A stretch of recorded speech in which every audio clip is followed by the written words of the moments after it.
আল্লাহ রব্বুল আলমিনের কাছে এটিই আমাদের প্রার্থনা। সম্মানিত ওলেমা মাশায়েখ বৃন্দ, সাধারণ ধর্মপ্রাণ মুসলমানদের চেয়ে ইসলাম সম্পর্কে অবশ্যই আপনারা সবচেয়ে বেশি বিশুদ্ধ জ্ঞান রাখেন।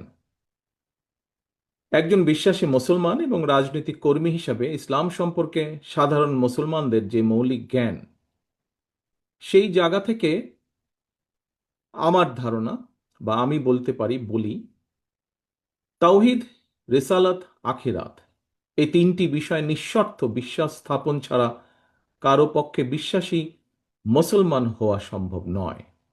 আর প্রতিটি বিশ্বাসী মুসলমানের জন্য কালেমা, নামাজ, রোজা, হজ, জাকাত, ইসলামের এই পাঁচটি মূলনীতি অবশ্যই পালনীয়, এর কোনো বিকল্প নেই।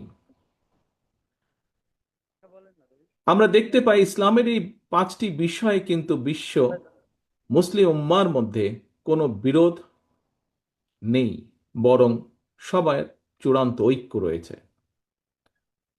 তবে ব্যক্তি এবং সমাজ জীবনে এইসব বিধি বিধান, বাস্তব প্রক্রিয়া পদ্ধতি নিয়ে কিংবা হীন দলীয় স্বার্থে ইসলামের রাজনৈতিক ব্যবহার নিয়ে ইসলামিক স্কলারদের মধ্যে মাঝে মাঝে আমরা মতবিরোধ এবং ভিন্ন মত দৃশ্যমান দেখি।